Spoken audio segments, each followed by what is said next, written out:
A ver, veamos la foto de nuevo. ¿Recuerda eso? Más o menos circunstancias. Debe haber sido época. hace 15, 16 años. Estaba nadando y un periodista me sacó eso bajo Gran el foto, agua. ¿Y dónde era? ¿Dónde nadaba? ¿En la pileta Creo o en el...? que era en el, si no me acuerdo mal, en el club de fútbol de Bursaco. Ah, mire usted. Claro, usted era de drogué. Es. Efectivamente. Ahí fue que yo lo vi al periodista, pues estuvo muy bien. Estuvo muy bien, la verdad. Tenía una cámara. Yo normalmente iba a nadar los domingos a la mañana y me sacó. ¿Usted nadaba en el mar también? Sí, claro.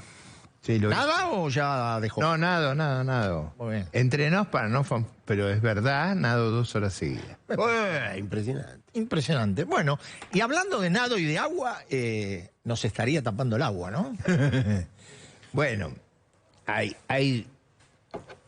ver, el país está en una dificultad a pesar de circunstancias que fueron muy favorables. O sea, es la primera vez que vamos a tener una crisis, o tenemos una crisis grave, con precios internacionales muy buenos y con los vecinos en buena situación.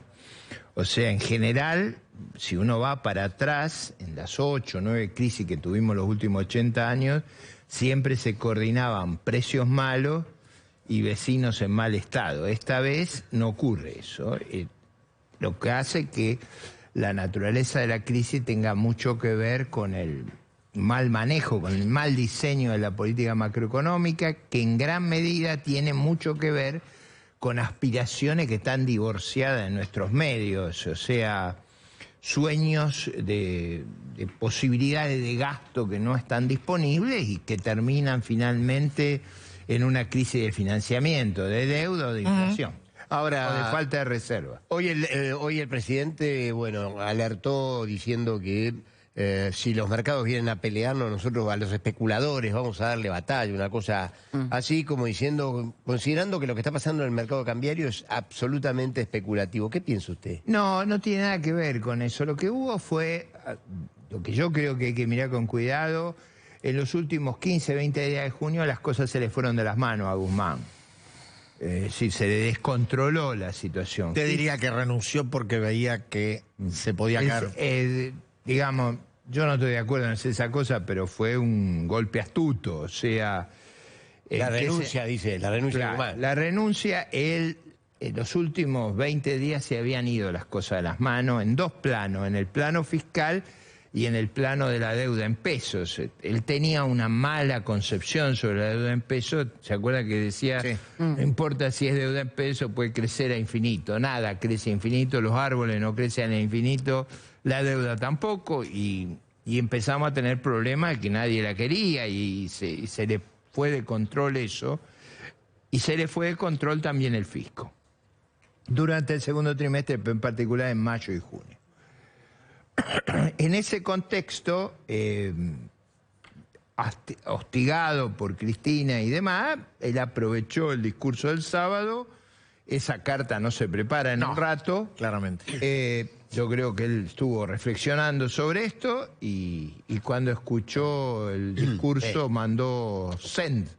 Y ahí salió el Twitter y si nos olvidamos de Cristina y empezamos a hablar de Guzmán, sin reparar en esto que digo yo. Bataki recibe una muy grave situación, yo diría una situación explosiva, como herencia de Guzmán, de una muy mala gestión, en particular muy mal terminado. Tenía 3 frentes, para ser rápido. Un frente fiscal que corregir, un problema de deuda y un problema externo.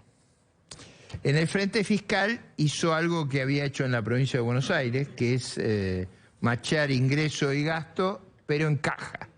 Si lo hubiera querido hacer bien, yo lo hubiera hecho en devengado. Ahí se hubiera armado un lío grande, pero ahí hubiera apretado el sistema. Ahí tenemos un problema porque el déficit es infinanciable. Eso yo lo expliqué en el recinto de la Cámara de Diputados cuando discutimos el acuerdo con el fondo. Yo sabía que era inviable, eso no iba a funcionar, por muy buena voluntad que pusieran los multilaterales, por muy buena voluntad, eran déficits imposibles de financiar en nuestro mercado. Nosotros tenemos que recordar que tenemos un mercado financiero extremadamente chico y un mercado de capitales aún más chico. El segundo punto era qué hacer con la deuda. Bueno, ahí han armado una ingeniería. Yo creo que ahí falta un tema muy crucial, que es cómo retener los plazos fijos. O sea, el acuerdo es al que ahorra en pesos le vamos a pagar más o menos la inflación. Pero la tasa de plazo fijo está muy por debajo de inflación. El riesgo más grande que corremos es que la gente empiece a correr de los plazos. Ahí se terminó el baile. Ricardo, pero ¿usted cree que Batakis va a tener éxito o va a fracasar? Bueno, primero, yo creo que el programa fiscal hay que hacer más cosas de las que hizo. En la deuda, en particular en el sistema financiero, yo creo que la tasa de plazo fijo no ha sido ajustada y eso hay que ponerlo en niveles parecidos a la inflación. O sea, si quieren tomen un promedio móvil de los últimos 3 meses, lo que quieran, pero algo que sea serio. Y a mí me parece que el sector externo está en una crisis tremenda. Nosotros no tenemos reservas, al revés de lo que dice Pese. Argentina no tiene reservas, todas las que tiene son prestadas. Y es peligroso usar reservas prestadas. Es decir, un poquito digamos, de habilidades, de destreza se puede hacer, pero todo el tiempo estar sin reserva, en algún momento usted corre el riesgo de una crisis de confianza. Ricardo, usted recién decía que Guzmán le dejó a Batakis una herencia explosiva. ¿Cuál fue el pecado capital de Guzmán? Yo diría, básicamente durante este año que explotó el gasto. O sea, el gasto ha venido creciendo a tasas reales varias veces los ingresos. Y no hay que acordarse que el año pasado el plan Platita, para ganar las elecciones, hicieron otro descalabro en el segundo semestre. Descalabro del segundo semestre, descalabro del segundo trimestre del año pasado, descalabro del segundo trimestre. Mire, no hay tiempo que no se cumpla ni deuda que no se pague. En esto es implacable el tiempo. Y si usted fuera Batakis y el lunes hubiera tenido que sentarse en el microcine del Palacio de Hacienda a dar un mensaje, ¿qué hubiera dicho? Hubiera relatado el problema que tenemos. Usted sabe que yo creo en los inventarios, en la memoria y el balance y en el inventario. ¿Será que tengo esa formación política antigua? O sea, los que somos viejos tenemos esta formación de memoria y balance. Hay que explicar lo que uno hizo, por qué lo hizo, pero antes que nada hay que hacer un inventario de lo que uno recibe. Y yo hubiera hecho con mucha claridad el problema que tenía, cómo lo iba a enfrentar y cómo lo iba a solucionar. No hubiera estado muy difícil, muy diferente de algún famoso discurso que pronuncié en circunstancias similares. Pero usted recién hablaba de inventario, antes habló de crisis de confianza, antes hizo una descripción de los 2 o 3 aspectos que serían el fundamento de la crisis. Pero acá hay otro aspecto, que la crisis de confianza no es solo por un problema económico. No, acá hay un problema político de un poder que ha sido corroído desde adentro del mismo poder. Eso es verdad. Es decir, hay varios problemas. Hay un problema de alienación o enajenación. Es decir, los dilemas que la sociedad argentina tiene, el gobierno es incapaz de entenderlo. Primer problema. Segundo problema, tiene una crisis en el poder. Si hay algo que una coalición tiene que tener claro es que las reglas de juego son para no pelearse. Y se han peleado a más no poder y se han destruido mutuamente. Yo siempre digo que hay que elevar a la -1, pero como no estoy seguro que todos sepamos matemáticas, claro, quiere decir hacer exactamente lo contrario que han hecho esta gente en la gestión del poder. Y en tercer lugar, han tenido un problema de gestión, o sea, son malos gestionando. Acuérdense el tema del gasoducto, es decir, los problemas más elementales se le escapan de las manos. Entonces hay 3 problemas. Un problema, si usted quiere, de alienación, en el sentido que le plantean a la sociedad cosas que no son posibles, cosas fantasiosas, cosas que no tienen nada que ver con la realidad.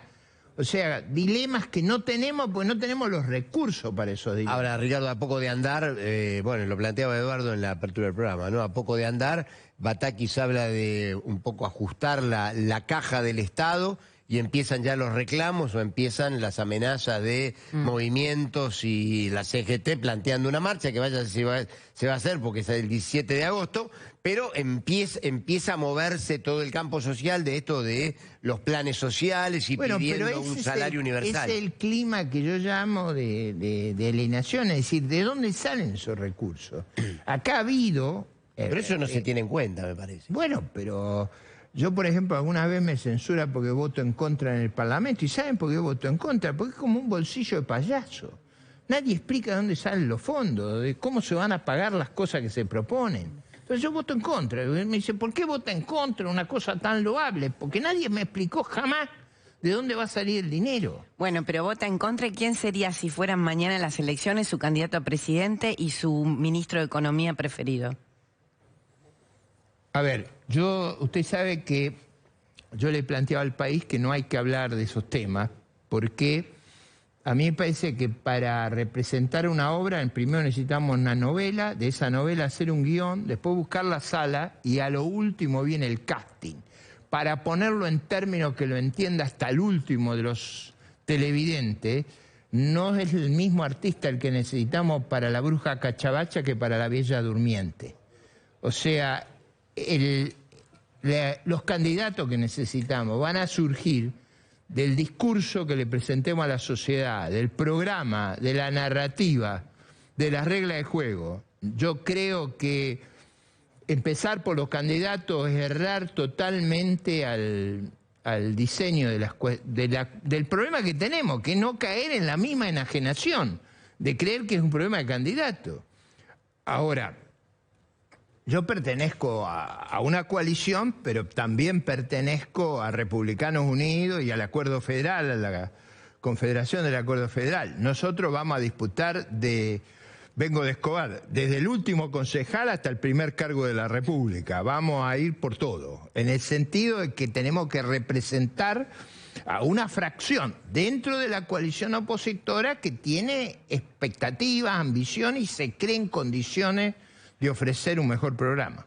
Me quedaba recién pensando porque cuando le pregunté por Batakis dijo, yo en algún momento tuve que dar un discurso en circunstancias similares. No exacto, pero digo, en ese cargo, en ese lugar, y hubiera hablado con la misma claridad que hablé en aquella oportunidad. Entendiendo que se refería a la crisis en su momento del 2001. Sí, que no es parecida a esta. Eso le preguntaba, no hay ningún parecido. Yo diría que la crisis... está mal que haga uso de esto, pero a mí la crisis que más se parece a esta es la del 75. Es decir, un desborde fiscal... Eso es el Rodrigazo. Efectivamente. Y sobre todo ese desorden descomunal que había en el gobierno. Van der Koen se debe acordar la foto de Mondelli haciendo así en la CGT, que lo llevaban para explicar, no tenía reserva, era un caos el país y todo el mundo le pedía cosas... imposibles, digamos, ese clima disparatado es muy parecido. ¿Sabe por qué te preguntaba? Porque lo escuché en la semana muy preocupado por Sri Lanka y lo que está pasando en Sri Lanka, entonces... digo, efectivamente, yo creo que hay otra dificultad que nosotros tenemos que mucha gente no repara. Si nosotros tenemos un gobierno parlamentario, tipo Grecia, tipo Irlanda, es fácil, usted va al voto de confianza... sí. Renuncia a todo el Congreso y usted va a elecciones, hay una nueva conducción política. El nuestro es un sistema presidencial, el Congreso va cambiando en fracciones, la mitad de diputados, un tercio de senadores, hasta que cambia la composición del Congreso, lleva tiempo. Acá no hay una resolución parlamentaria del problema. ¿Y va a cambiar en 2023? Yo confío que en el 2023, yo siempre digo que tenemos 5 condiciones, las condiciones de la victoria. Había un famoso... Frigerio hablaba de las condiciones de la victoria. Las condiciones de la victoria son 5. Un programa apropiado a la crisis que tenemos, que es dar a Argentina vuelta como una media, en todos los aspectos de la vida nacional, porque tenemos problemas en la justicia, en la seguridad, en la defensa. Tenemos un avión que ha aterrizado furtivo, pero es un Jumbo 747 el furtivo. Sí, sí. Digamos, ¿no? Acá no funciona nada. Entonces, eso hay que corregir integralmente el país.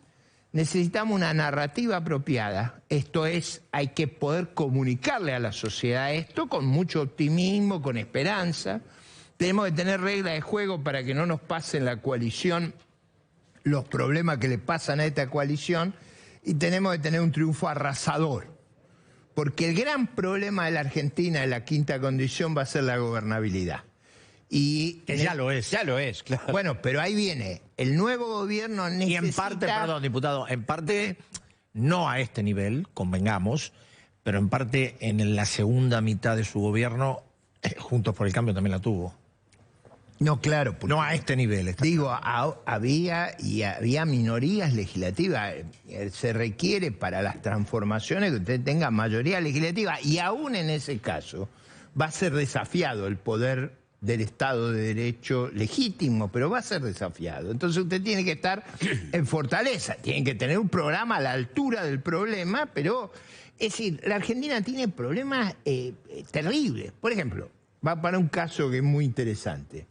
Las Fuerzas Armadas ganan aproximadamente un 65%, un 60% de la fuerza de seguridad. Nunca había ocurrido esto. Usted tiene una crisis que es institucional en las Fuerzas Armadas, no es un problema salarial. Usted tiene la discusión ahora de las remuneraciones del Congreso de la Nación. Pero en realidad el problema es contra qué la compara, cuál es, históricamente era contra los jueces de Cámara. Digo, no quieran saber el lío que se armaría. Pero Ahora, que quiero decir, es un país que ha destrozado los niveles salariales de su estructura vital, de su fuerza de seguridad, de su fuerza armada, de su servicio judicial, de sus líderes parlamentarios. ¿Usted cree que con este nivel de conflictividad un gobierno liberal como el de Macri, por ejemplo, en su momento, y algo... Muy liberal no fue, ¿no? O sea, eso no fue liberal. A ver. Lo que usted quiere fue un gobierno que tuvo una orientación, yo diría, más parecida a los países europeos, anglosajones como Canadá, Nueva Zelanda, Australia. O sea, hablaba un lenguaje parecido a eso. Liberal en el sentido de un programa liberal no lo tuvo, además no lo reconocía, pero no es por discutir, yo no pongo el liberalómetro, sino es para no caractericemos lo que no fue, ni tampoco lo que aspiró a ser, nunca aspiró a eso. Pero ¿usted cree que resiste un nivel de conflictividad social como el que tiene hoy la Argentina? Pongamos el ejemplo de Guillermo Lasso en Ecuador y las diferencias que tienen la Argentina y Ecuador, Bueno, por supuesto. Lasso... Pero en Ecuador hay correísmo y en Argentina hay kirchnerismo. A ver, Lasso, yo creo que está intentando, y ha ganado las elecciones, y está intentando hacer un gobierno moderado que pueda reencauzar una situación dramática que vivía Ecuador. Ecuador ha estado bajo una presión de crisis reiteradas, no es la primera que enfrenta, y yo creo que el gobierno del presidente Lasso ha tratado con el mejor de los esfuerzos de encauzar esa situación bajo un desafío que no es en el Estado de Derecho, es fuera del Estado de ¿Pero lo Derecho. pueden tumbar a un gobierno en Argentina? Bueno, espere un poquito. El presidente, si usted me dice a mí cuál sería mi aspiración es un gobierno parecido al que tiene Uruguay, con una coalición amplia. Ese es un gobierno que es bastante parecido a lo que yo creo que podríamos hacer, con las limitaciones que tenemos, pero es lo que estoy pensando. Y esa coalición tiene que poder gobernar. Si Argentina la van a gobernar las mafias, los patoteros o elementos sediciosos, estamos perdidos. Usted decía recién, hace un momentito, hacía una descripción de cuáles serían los cambios estructurales que necesita el país. Y yo me pregunto, más allá de las broncas, de los enojos, de las frustraciones, ¿hay una sociedad preparada y con capacidad de recepción de los cambios de esa magnitud que usted mencionaba? Es verdad, es un desafío grande, pero yo diría, ¿podemos seguir en el statu quo que vamos? A mí me parece que Argentina ha venido en una decadencia que ha agudizado su pendiente. Yo creo que necesitamos ir a un cambio muy grande y es la única expectativa que tengo de evitar un agravamiento de la situación. O sea, Argentina ha tenido una caída respecto a sus vecinos, mucho más respecto al resto del mundo, muy acentuada, seguramente desde mediados de la década del 70, probablemente en mi visión desde el fin de la Segunda Guerra Mundial. Pero digo, esa caída se ha agudizado los últimos 10 años. Es inviable que Argentina siga con el esquema que tiene. Hemos perdido el ingreso per cápita casi 15% con precios externos excepcionalmente favorables, con circunstancias que son extraordinarias. Eduardo, piense usted que nosotros somos la segunda reserva del gas. El gas está a un precio que es 12 veces lo que nos cuesta producirlo. Son 10 pampas húmedas. Y no podemos salir. No podemos lograr que invertir en algo que nos sobra, que tenemos reserva para 600 años. Podríamos ser el sustituto de Rusia en Alemania. Le podemos vender y nos consumiríamos el 5% de la reserva. Lo que pasa es que usted, digo, somos contemporáneos, digo, esto que usted relata, lo hemos escuchado toda la vida. La Argentina podría ser, Bueno, la Argentina a ver, de la producción agroindustrial, la Argentina de la facilidad climática, la no es Argentina, nunca- la Argentina, la Argentina, no, pero... Nosotros hemos estado muchas veces al borde de la inviabilidad. Yo me acuerdo las elecciones del 58, cuando parecía inviable. ¿Se acuerda usted que se planteó la revolución del petróleo? Sí, claro. La revolución del petróleo era triplicar la producción o cuadruplicar la producción argentina para alcanzar el autoabastecimiento. Con condiciones parecidas, el debate es parecido al de hoy. Lo que pasa es que hoy la riqueza que nosotros tenemos bajo la tierra es 20 o 30 veces esa. O sea, a ver, nosotros gasificamos a Chile, a Uruguay, gasificamos la matriz argentina con Loma de la Lata. Loma de la Lata era 30 TCF, que es la medida, nosotros consumimos 1.8. Vaca muerta son 1000 TCF. Tenemos una oportunidad, es decir, no solo vaca muerta, nosotros tenemos muchas cosas de un gran potencial. Los unicornios nuestros, la economía del conocimiento, eso está en este momento en un auge extraordinario. A pesar de lo que pasa, tenemos un agro de un potencial excepcional. A pesar de lo que pasa. A pesar de lo que pasa. Tenemos un potencial turístico, tenemos una manufactura, dado que somos contemporáneos, todos nos acordamos cómo era el Ford Falcon. Sí. Mire usted, no estoy haciendo propaganda, pero compare la Hilux que fabricamos ahora y lo que era el Ford Falcon. Estamos en condiciones hoy de tener una manufactura de primera línea en el mundo industrial, en cosas muy complejas. Por eso yo no soy pesimista en el sentido de que no le veo salida.